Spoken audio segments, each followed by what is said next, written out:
All right, good evening, everyone. Hi. I am the president for Alliance here on campus. If you do not know what Alliance is, or you're just like, what does that mean? Alliance is the gay straight alliance here on campus, and we are here to support anyone regardless of their sexual or gender preference or identity. We are here to be a support group for those that need it. We are also here to be a safe space and allow people to learn about these things in a place where they won't be judged or feel like they have to walk on eggshells around these topics. So we meet every Wednesday night from 8 to 9 o'clock in the Assembly Hall if you'd like to join us on those meetings. And I'm very, very pleased that Dr. Carnahan is agreed to be a lecturer to us tonight, and I hope you enjoy. Thank you. Okay, I'm Kevin Carnahan, professor of philosophy and religion here, and this semester I am teaching a class on religion, sex, and gender. So I thought about making it reading Genesis with sex in mind, but that could have different connotations. I'm going to be thinking about gender and sex. I don't make a clean distinction between gender and sex. Some people do, thinking about gender as the social expression of a particular identity and sex as the biology of a particular identity. I'm not worried about that. And I'm drawing on my class on religion, sex, and gender, where I talk about Genesis. It's actually the beginning of the section that we do on Judaism, although Genesis plays a significant role in both Jewish and Christian conceptions of sex and gender, and oftentimes gets read as putting forward a kind of binary picture of human sexuality and endorsing a particular picture of marriage, which sometimes gets called like biblical marriage. Now, I'm not going to argue today that the Bible doesn't say some particular thing. I'm going to instead suggest some different readings that can be given of biblical texts. Because it turns out that when you go back to texts from the Bible, the problem is rarely that you have to just bring out one meaning of the text. The problem is usually you have multiple meanings. You have so many different meanings of the text that you have to figure out what you're going to do with all of them. And in order to get into that a little bit, we need to say something about hermeneutics. Now, by the way, I'm going to make this kind of interactive, so you all can feel free to ask questions. I will ask you questions as we go through. Has anybody ever heard of hermeneutics before? Okay, there's two people who have heard of hermeneutics. Excellent. Hermeneutics is the study of Herman Monster, who is a character. No, that's okay. That was a joke. Hermeneutics is the study of how you read a text. It is like a strategy for getting in and finding meaning in a text. I find that people are confused about this, and I blame dictionaries. Are you familiar with dictionaries? Yes. What do dictionaries do? Give definitions. They give definitions. Okay. They make us think that words mean things. Okay? And the first thing we need to do is get rid of that idea, that words mean things. Okay? Dictionaries, they mess us up in all sorts of ways. One is that we often think that they tell us what words should mean, which is not what dictionaries do. They collect what words have meant at particular times. But they also give us this impression that words have meanings outside of context. That words have meanings all by themselves. But it turns out this isn't true, okay? There's a couple of ways that we can do this. I was interested, so recently on TikTok, I came across this TikTok. I'm not going to show you the TikTok, but there was this young lady who was putting on face cream or something like that. And as she put the face cream on her hand, the face cream did this. Okay? Now, Can anybody tell what's going on there? And you see what has happened with the face screen. Now, she said that she was a bit offended by her face screen when it did this. She felt that it was insulting her. Because, what does it say? Ew.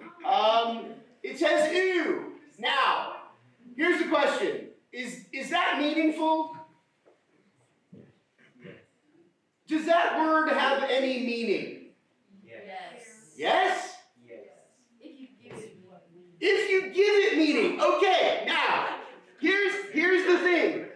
Did the face cream mean anything? No. Was the face cream giving her a message? No. Okay, I mean, maybe. I didn't see her face. But the fact that there was something that fell into some semblance that looked like letters, right, is not really sufficient to give you meaning. Because the words don't mean anything unless there's somebody to mean something by them. Okay? Words don't mean things. People mean things with words. All right? Let me give you another example of this. So imagine you came across a piece of paper. It's just sitting on the sidewalk, right? And the paper says, "This vacuum sucks." Okay, there's a piece of paper with the words, "This vacuum sucks." Does that statement have any meaning? Yes. No. What does it mean? The vacuum sucks, like it sucks. Okay, all right, let's start off. What is the vacuum? The sucking device. Okay, is it a sucking device? What other possibilities are there? Cleaning, not sucking. Okay, so it's a cleaning device. Other possibilities for the vacuum. It just sucks. It's bad. Okay, something that is bad. Okay, have any of you ever taken a science course? Yeah. This would be a good place to start. What is a vacuum?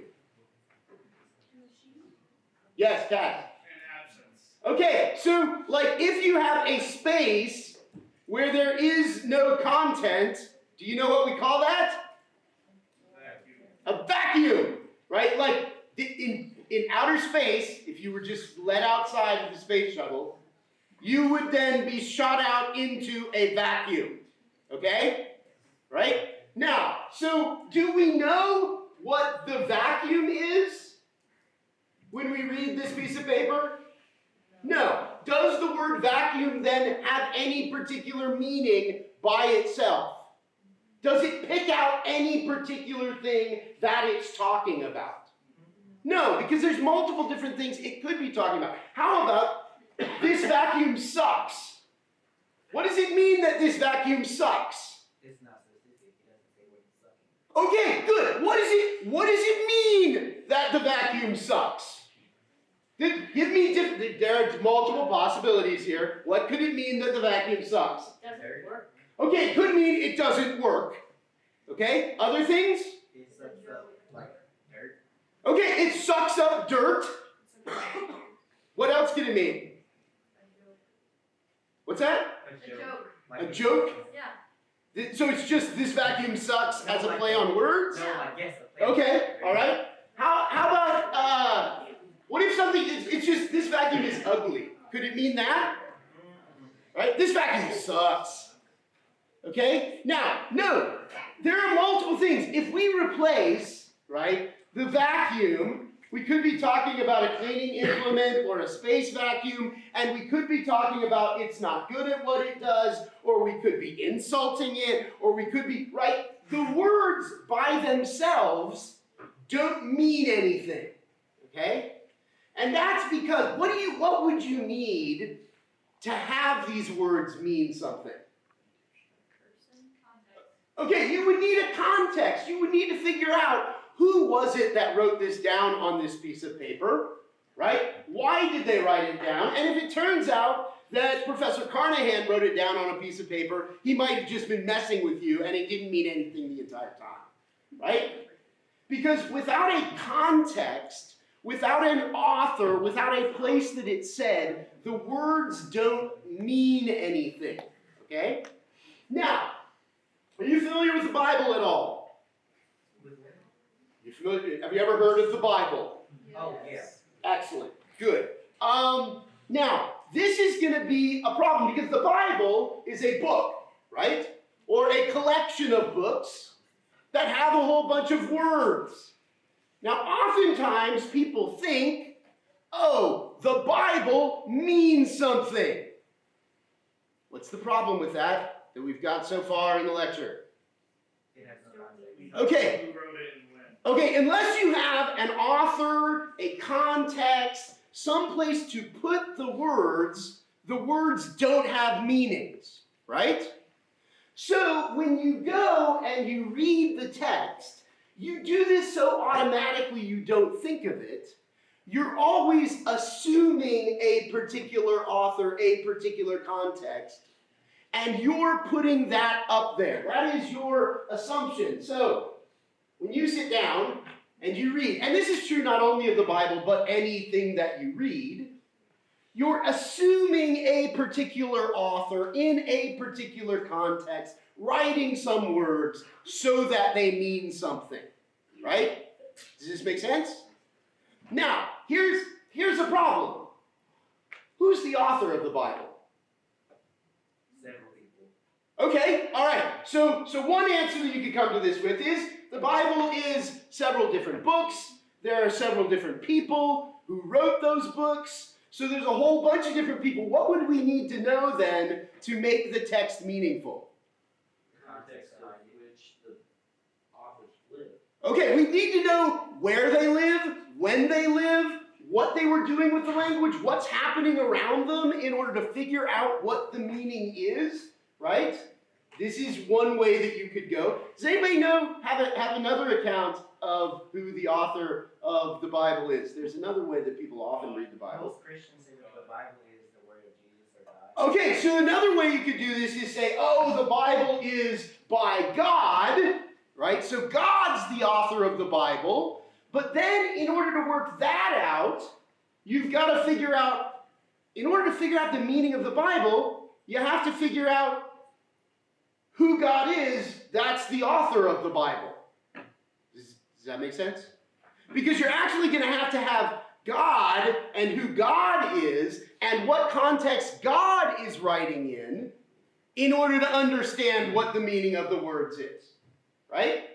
Now, in all of this, you know, there is no such thing as a reading where you, as the reader, are not doing work. Okay? Because you are always trying to figure out who is the author, what is the context, in order for those words to have meaning for you. All right?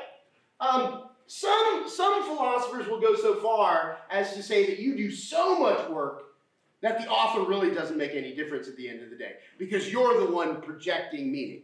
I don't want to go that far, and the reason that I don't want to go that far is because I think that there's better and worse attempts at getting back to the meaning instilled in a text by particular authors in particular contexts. Okay? Now, this, however, gives us the next problem, which is, who the frick is the author? Okay, let's go back. Genesis. Okay, Genesis 1, Genesis 2. We get these stories. Are they familiar with Genesis 1 and 2? What stories we get in Genesis 1 and 2? Okay, stories of creation. All right. Who wrote these down? Who first articulated these stories? Moses, okay? So a common traditional claim is that Moses wrote down the stories in the first 5 books of the Hebrew Scriptures. Does anybody know what a problem with that claim is? Do you know any of the problems with that claim, that Moses wrote them down first? Does anybody know what it tells about in those first 5 books of the Hebrew Scriptures? Think that he was not Okay, well, not only that, you know what, towards the end, you know what happens to Moses? He dies. Do you know what's really hard to write about? When you die. That would be a hard thing to write about because you'd be dead. That seems like it's a problem, right? There are also other problems. We're going to run into problems about univocality, the idea that there was actually one author that wrote the entire thing. If there's one author that writes the entire thing, what do you expect of a text? Okay? Will it disagree with itself? You'd expect consistency. You'd expect no disagreements. You'd expect it to go along fairly smoothly. And you wouldn't have to do too much work to make it line up as a single text. I'm going to suggest in a moment that that's going to provide us with problems going back to Genesis. Now, most scholars today go back and they look at the beginnings of Genesis and they think what we have here is two very old traditional stories, right? And stories that probably are way older than we know the authors for. Probably stories that were told orally over hundreds of years before they got written down, right? But this is a problem. Because if it's true that the stories get told orally hundreds of years, who's the author of them? See, okay, so what stories do you know that have been told over like tens of years? That have been told over and over again? Do you know any stories like this? The story of St. Nicholas? Okay, the story of Santa Claus, right? So the story of Santa Claus. Now, here's the problem. What's the meaning of the story of Santa Claus? He's a fat white man who sneaks on your face. Okay, all right. Is he always a fat white man? Sometimes, yes. Not always. Not always. What does it depend on whether he's a fat white man?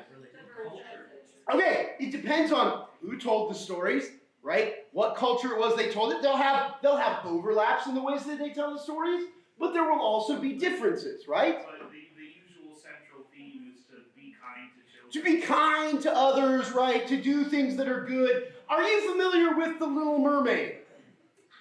You've all seen the documentaries by Disney.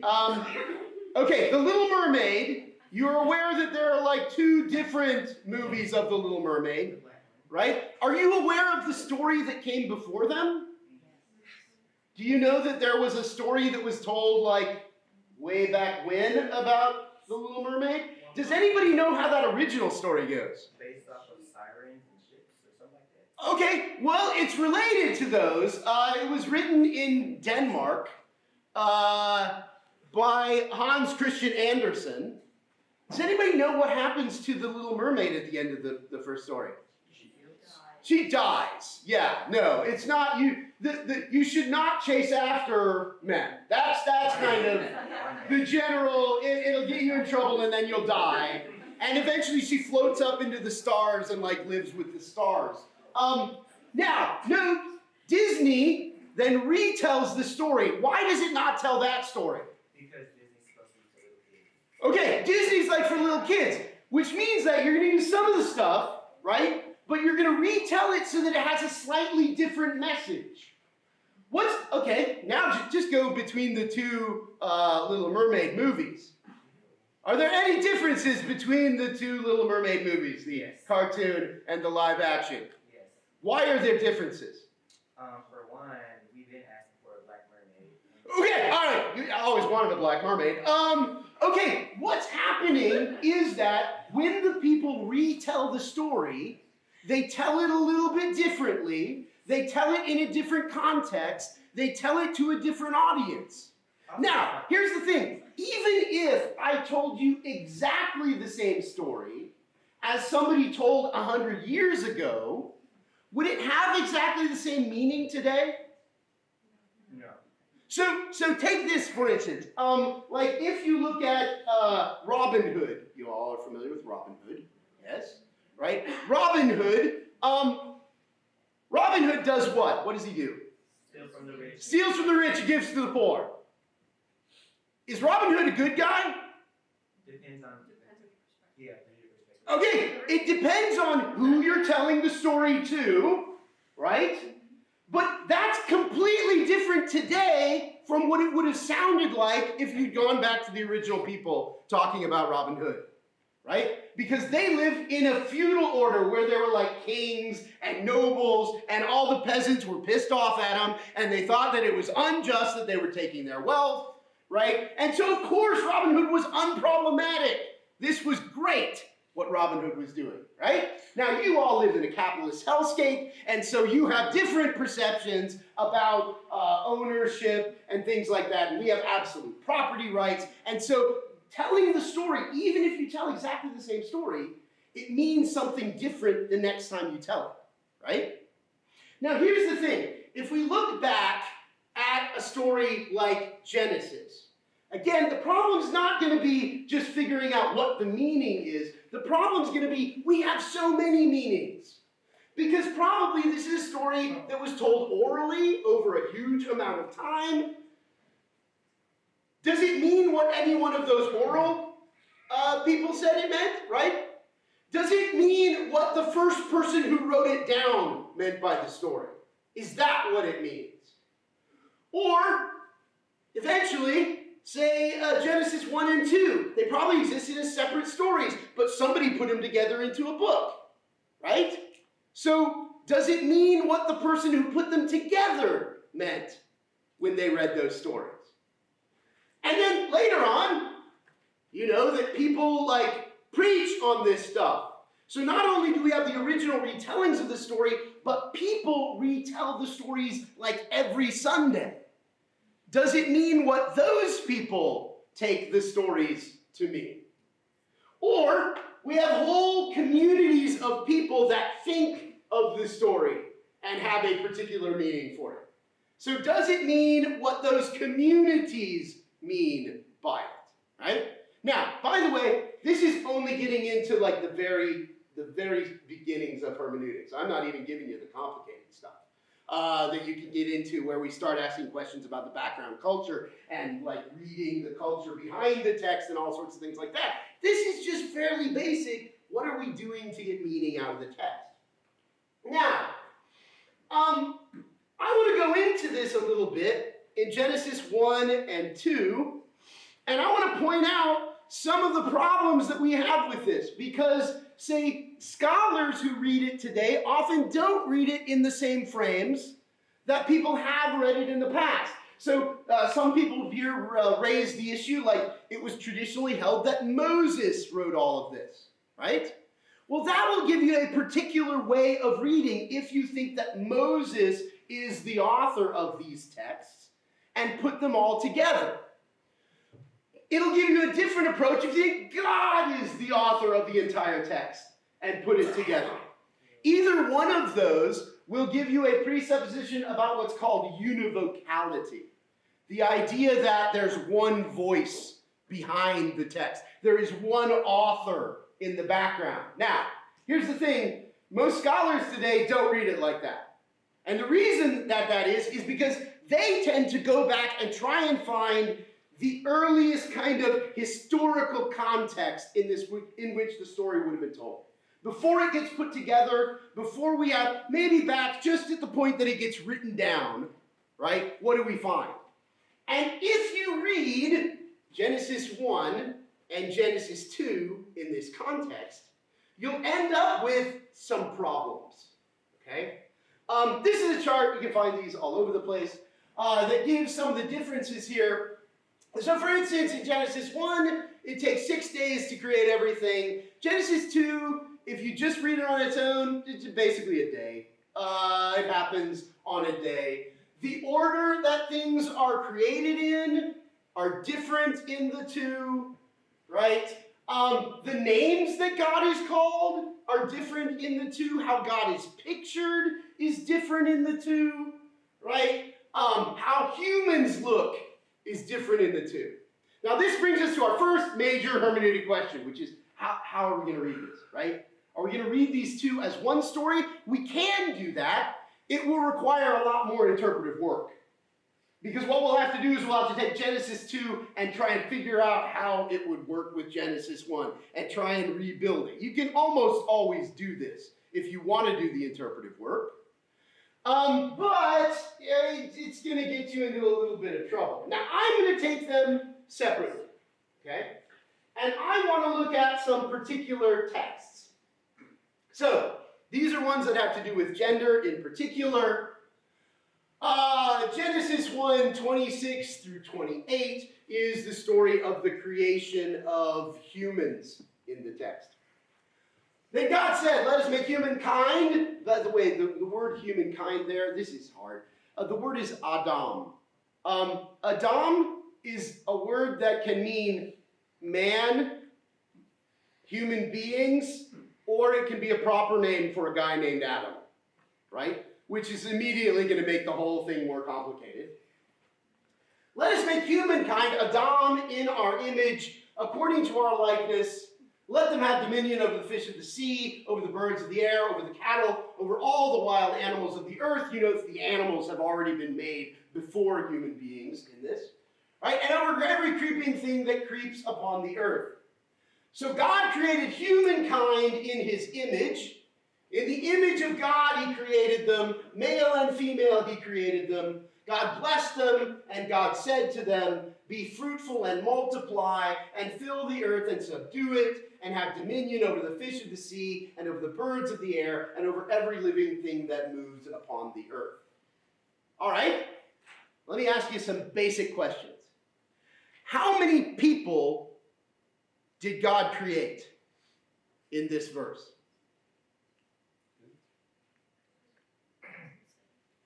How many people? Okay, somebody said 2.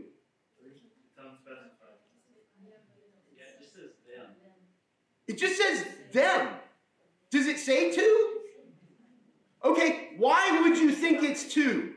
Because Genesis 2. Okay, because Genesis 2, in fact, says, right, about Adam and Eve. But does this say that there were 2 people that were created?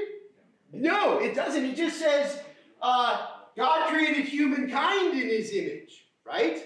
It's like, how many? I don't know. Yeah. Who's us? Who's us? In which part? Let us make humankind. Let us make humankind. Okay, so this is a great question. And again, one that it depends who you think is the author. Oftentimes Christians will go back and they'll be like, ooh, it says us, so it must be referring to the Trinity. Because Christians will come up with a doctrine of God that says us.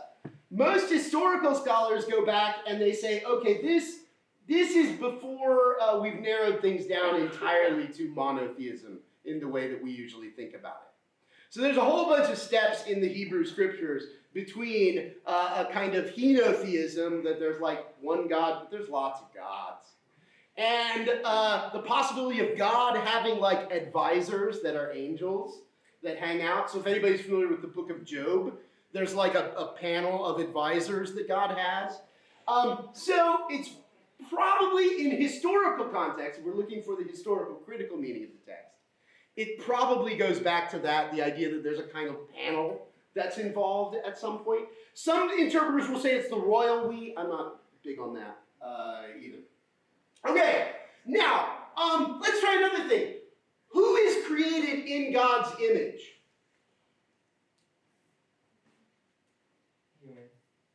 Who is created in God's image? Us. What? Us. Us. Okay, us meaning, are males created in God's image? Are females created in God's image? Yes. Yes. Okay, you're both created in God's image because God creates them, right? Okay, this seems like the plain meaning of the text. A couple hundred years later, just to give you an example of people and how you read the text being different, there's a guy named Paul who comes along, right? And Paul says he's got a question about whether women should wear veils in church, right? Not a question that occupies a lot of people today. But he's trying to answer this, and in the process he articulates one of the worst arguments in the Bible as a whole. But it starts out like this. For man ought not to have his head veiled. Men should not men should not wear hats, things like that. Women should wear hats, obviously, says Paul. Why? Because he is the image and reflection of God, but woman is the reflection of man. What has Paul done when he went back and read Genesis? What happened when Paul went back and read Genesis? How did he conclude that man is created in the image of God, but woman is created in the image of man? Any ideas? Doesn't it say that Eve was made from Adam? Okay, all right. So Paul is reading back. He's reading Genesis 2, smashing it into Genesis 1, and then he reads the idea of the image of God, says, oh, that must apply to Adam, but not to Eve, right? But this is fascinating because is that what the text said in Genesis 1? No, it doesn't seem to say that, right? Now, this is one of those cases where Paul's going along, he wants to read them as univocal, and so he's got to figure out how I'm going to put these together. And not only that, he's figuring out how can I put them together so that I can explain that women should wear veils.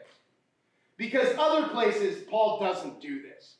He's actually much more careful about this in other places in his own writings, that he wouldn't actually give this kind of reading of Genesis. But here's a case where somebody in the Christian tradition is going back, is reading that text, and their assumptions about authors are leading them to a particular way of reading the text. Let's look at another question. So what does God create? God creates males and females. Does this mean that there are two options? There's males, there's females. And God didn't create anybody who's anything else. Is this what this means? Yes. Is there a binary creation? Okay. Now, that is one way to read the text, right? And it's a way that actually we can make an historical argument for reading the text that way, because it turns out God in the Hebrew Scriptures is really interested in dividing things, in setting things apart and against each other. And some of the places that we can see that, for instance, in Deuteronomy, right? You shall not sow your vineyard with a second kind of seed, or the whole yield will have to be forfeited. What's the problem? What is God worried about here? He's got different types of seed, and he wants to keep them clear and distinct from each other, right? So one type of seed over here, one type of seed over here. You know what else you're not supposed to do with your clothes? Do you know what you're not supposed to mix fabrics. Did you know that? Anybody wearing like a polyester blend today? You gotta, again, so you could go back and you could read this along with other parts of the Old Testament and say, oh, so God is really interested in, right, making divisions between things.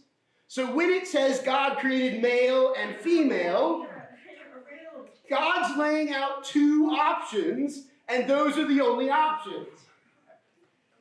But that's not the only way you could read it. Let's say there's another thing that's happening in Genesis 1 that you could look at, which is a particular kind of framework. So God creates heavens and earth. God separates light from darkness, day from night, earth from sea, water, air, and land, and each day passes with an evening and a morning. That stands for a day. Now, if God separates day from night, does that mean there's only two things? There's day and there's night. And it's always either day or night. There is no twilight. There is no dawn. There are no gradations in between these. If God creates beings that are water, air, and land, right? Does that mean there's no such thing as a frog? What's the problem with frogs? They don't fit into these categories, right? Now, does the author mean for us to take these as absolute separate categories? Or does the author mean to say, oh no, this just covers the whole ground, right? So imagine that we say, well, God created Alpha and Omega. Do you know what Alpha and Omega are? God created A to Z. My honor students. Really? Okay, God created A to Z. Does that mean God just creates A and Z? No, what does it mean? Created everything from A to Z. Okay, he creates A and Z and everything in between, right? Consider it like a number line, you know, like there's a 0 and then like an infinite number, but it doesn't stop on either side either. It just goes. This is called a merism, and it is a kind of literary device that's used in the Old Testament where it will say something. As a matter of fact, if you go to the tree, you know what tree they eat from in the garden, Adam and Eve? The divine tree. The tree of the knowledge of good and evil. One thing that some scholars have suggested is what that actually means is the tree of all knowledge. Because it's all the knowledge from good to evil and everything in between, right? Now, what's going on in this then? How should we read it, right? Is there space in here for there to be, say, more options than simply male or female? And this is an important question for us because what do we do with people that are intersex? Were they not created by God?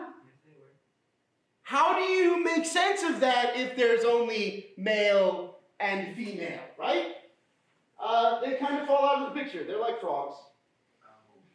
Okay, let's try this. The text goes on to say, be fruitful and multiply.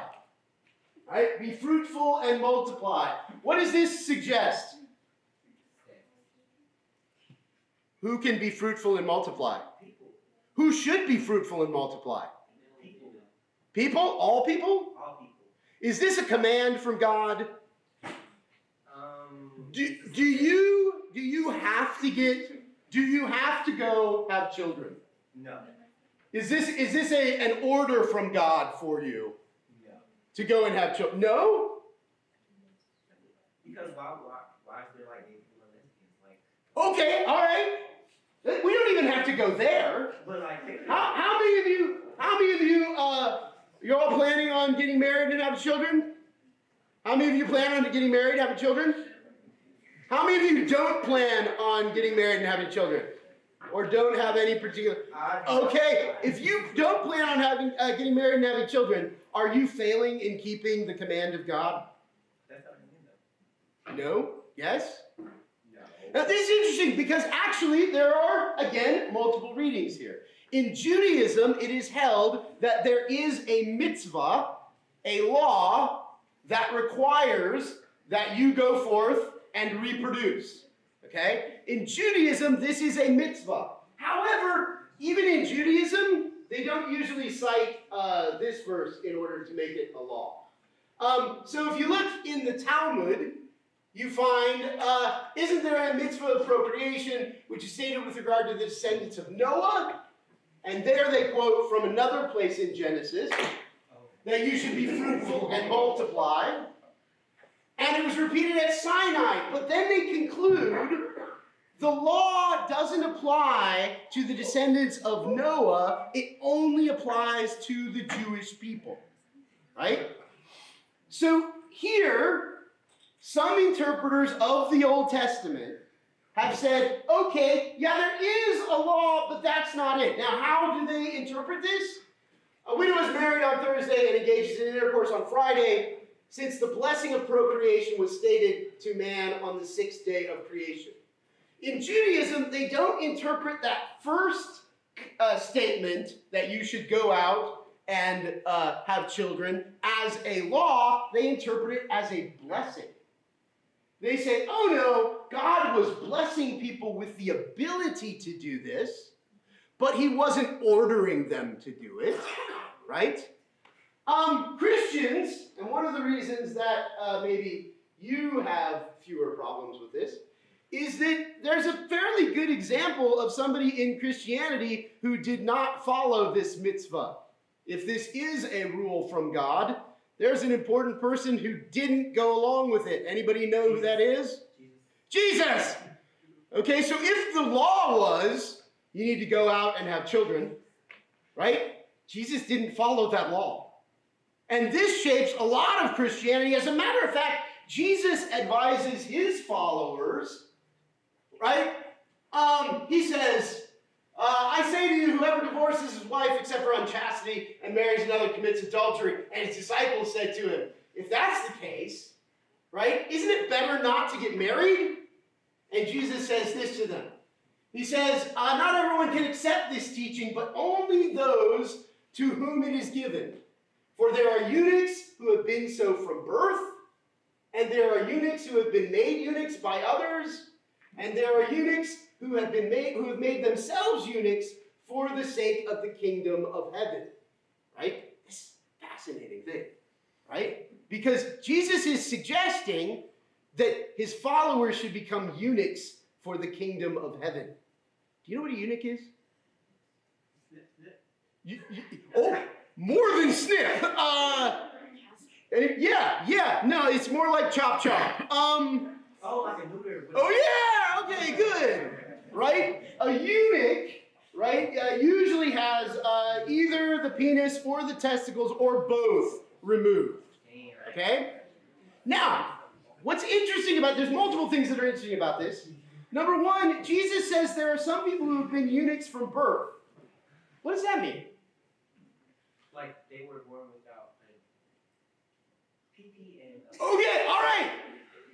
Is this to say, right, that Jesus recognizes that not everybody has been made simply male or female, but there are some people who don't seem to have the hardware for either, right? Or they have some of the hardware of either, right? Yeah. Question: would that technically mean that women who are born infertile are those who don't have that so-called mechanical whatever? Yeah. So in Judaism, there is a huge emphasis on women having children, and as a matter of fact, it's one of the greatest tragedies if they can't give birth.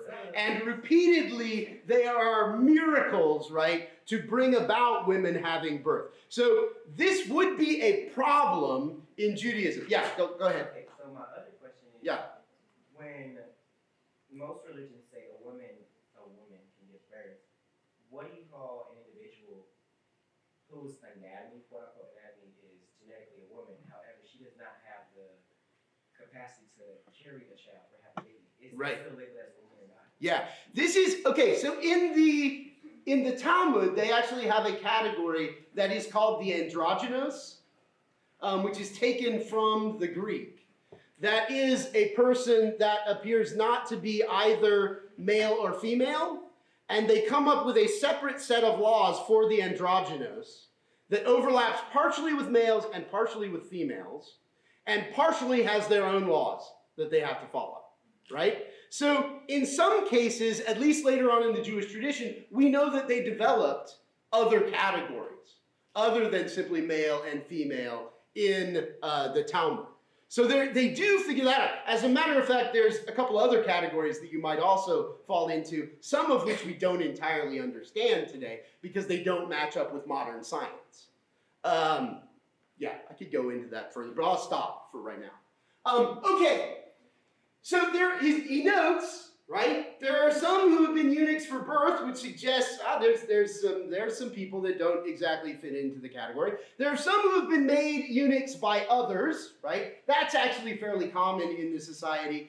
People outside the Roman Empire might be castrated for particular purposes in order to be particular kinds of servants, etc.